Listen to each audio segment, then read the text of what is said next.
Hello everyone, welcome to the Geoecologist. I'm Dr. Krishnanand, and in this session we are going to learn about the concept of idealism and how it is important in the geographical thought. So let's go ahead and learn about it, but before we go ahead, please like and subscribe to our channel and don't forget to press the bell icon for the updates.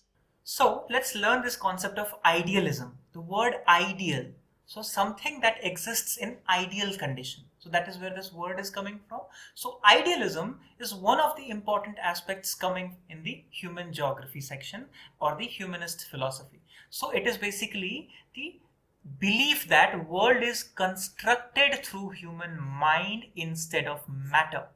So what happens when in an ideal state we believe that this matter or the material world is what? It is basically the outcome of our mind. So human mind is being the primary part in this thought process of idealism. So what is this ideal? Ideal is the state of mind. Human mind matters, not the matter. The world is not made of matter as we see. It's rather made up of the thought process, the construction of human mind. That is the prime important point of this thought process of idealism. So in geography, idealism aims to be rethinking the thoughts behind actions of human events. Now this is important part here to understand that what does idealism have to say? It says that remember, whatever human beings think, it is the product of human brain, human mind. So what happens? Human mind is a generator of all these thoughts that is behind those actions. And because of that action, there is construction of this particular material world. So what is the rationale behind everything? It's the ideal human mind. So what we have to do is the rethinking of those thought process. If we want to understand reality, what do we need to understand? The ideal human mind. Unless we understand human mind, the thoughts behind those thoughts, we cannot understand the actions. So reality is mental or mind dependent. Now here is the catch for this concept of idealism. So in a philosophical sense, idealism is a view that activity of mind is foundation of human existence and knowledge both. So not just existence, but the knowledge of that existence.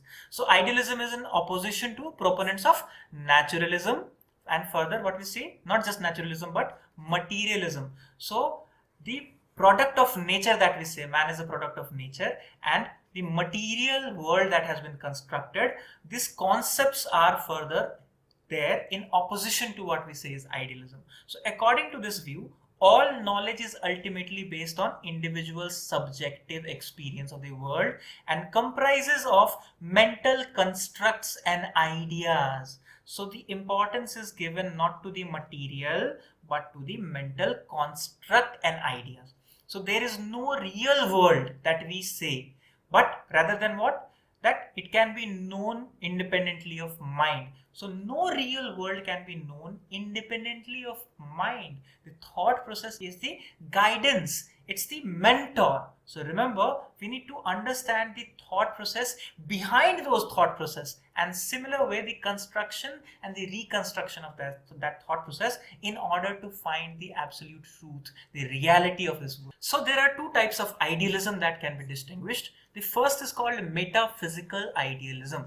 Now this word metaphysics we have already talked in the previous lectures, but remember this is talking about beyond the physical world. That world which is beyond the understanding or the ways of explanation of the physics. The founding father of metaphysical idealism is Plato, a Greek scholar, philosopher. So the ideology argues that activity of human mind is distinct from what? From the material world. So remember, one is mind and one is material. So what is here? The concept is that mind is separate from this material. Remember that. So activity of human mind is distinct from the material world and cannot be controlled by material things and processes. So this cannot control this. So the basic assumption of this ideology is that reality is based on experiences. So remember, again we are talking about something that is related to the lived experiences of people. That is what reality is, and what happens in that, the mind, the thought process of that experience is important. So how do we understand when we experience something? It's through the thought process of our mind. So Plato has written about this in his allegory of cave. So what is this allegory of cave? Let's understand. So the allegory of cave, or Plato's cave, that is a concept, is important, is an allegory presented by Greek philosopher Plato in his work Republic. Now remember this work Republic of Plato to compare what? The effect of education and lack of it on our nature.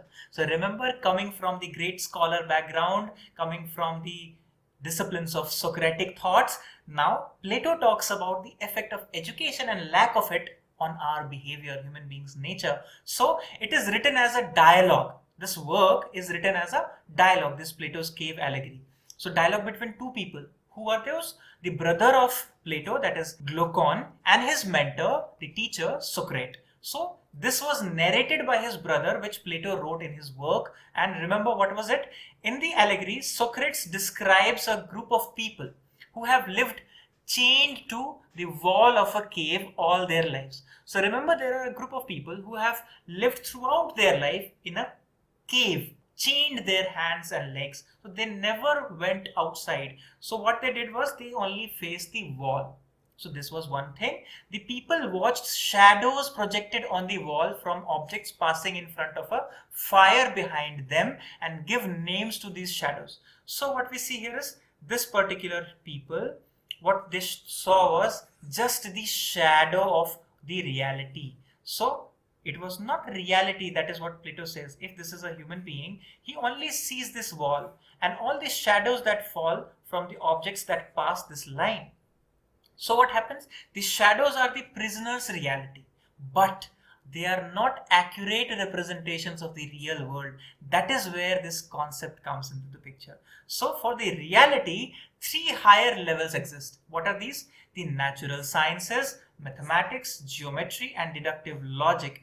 So these higher levels, what we see is the theory of forms, the natural sciences, the deductive logic, the deductive reasoning that we talk about. That is important to understand. That is what Plato talked in his allegory of the cave. So through the teachings of Socrates, where he explains that how the philosopher is like a prisoner. So every philosopher, every knowledge seeker is just like that prisoner, who is freed from the cave and comes to understand that shadows on the wall are not reality at all. They are not real in that way when we see that as a prisoner. So what is the role of a philosopher? To free from that prison of ignorance. So a philosopher aims to understand and perceive the higher levels of this reality. Through what? Through this natural sciences, mathematics, geometry, deductive logic, and theory of these forms and processes. So, however, the other inmates of the cave do not even desire to leave their prison for the life. They know that this life is better life. So there would be different kinds of people, different kinds of philosophers. There will be certain people who would like to break this chain and go away from the shadow of that particular fire and see the real sun, see the real people out there, change this reality of the walls. But certain people would be addicted to the place they live in. They would be there in the chains and they would think that this is better life. So this is what Socrates talked about, the philosophy of knowledge and this concept of the ideal thing, that is ideal thinking, the concept of the brain function. The second was this epistemological idealism. So epistemological, this word is coming from epistemology. What is that? The theory of knowledge. That is basically the idea that how this knowledge is conceived in this particular way. So especially with regard to its methods, validity, scope, and distinction between justified belief and opinion. So this is where epistemology comes into the picture. So according to this concept of idealism, that is the second part, epistemological idealism, the world we observe is created by our own minds and ideas. So this is the second. The first was metaphysical. The second is basically epistemological. So in this idea, we see that the world is created through our own minds and ideas. So what people observe, for example, tables, trees, mountains, or moon, or anything that we see, what we observe. So all of them are largely what? And so on are existing things, isn't it? But are no material objects, but rather immaterial performances. And this is a catch here. Epistemological idealism tends to analyze these forms of knowledge which we have about a certain thing that we observe, that this is a table, this is a tree, this is a human being, this is a mountain. How do we know that?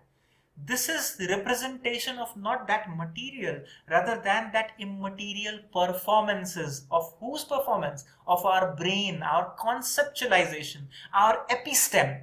So this means that what we see is not real representation of an object, but rather created. It is transformed representation of whose? Of our minds. So what we see is something like, if we don't know that this is a mountain, how will we understand this is a mountain? Through our experiences. So our mind is something that creates that concept of mountain being a mountain, tree being a tree, table being a table. So remember, human beings can never be capable to see the real representation of the object according to this idealism. Because why? Because they cannot reach this level of ideal mindset.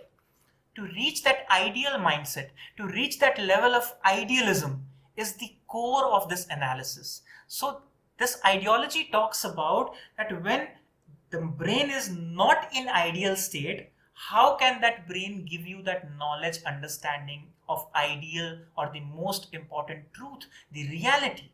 So that is where this difference between away from reality is there, and that is all the creation of our own minds. So that was important.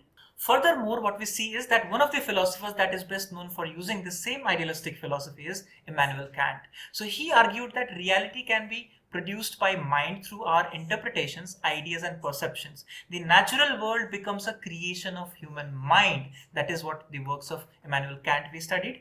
Another philosopher that is also famous for his idealistic thoughts in geography is Gülk.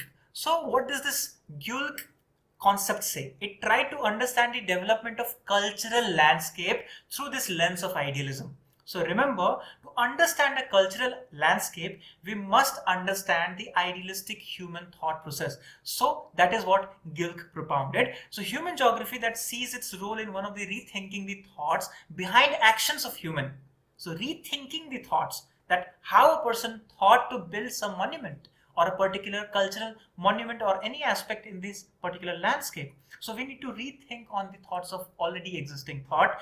So events with tangible environmental landscape impacts. This is where the concept of Gülk comes into the picture. So Gülk argued that all history is the history of human mind. So remember, what we study that in history is all the human history of human minds, their thoughts behind their actions. So according to Gülk, the human geographer don't need theories of his own, because he is concerned with theories that are expressed in the actions of the person that is investigated. So remember, if you are investigating other person, you don't have to build your own theories, rather investigate that person's thought process. So it's rethinking what is already thought. So therefore, the central object in the research is to recover rationality and intentionality in human actions. So this kind of research is largely idealistic research. So following this philosophy, it makes it more difficult to formulate geography as a science. Why? If we follow this idealistic concept in geography, why is it more important to understand that it cannot lead to scientific understanding in geography? Because geographers also choose subjects and derive meaning to specific subjects according to their own stock of knowledge, discourse and experiences. So that is why it's impossible to make a scientific understanding of geography if we use this idealistic philosophy. So scientists are therefore not able to write or think an objective way, which make creating an ideal geographical science impossible. That is important when we talk about idealism in geographical studies or geographical thought. So now, when we have learnt about the concept of idealism, in the lectures to come, we'll be learning more on realism, feminism and postmodernism. So stay safe, stay tuned, and all my best wishes to you.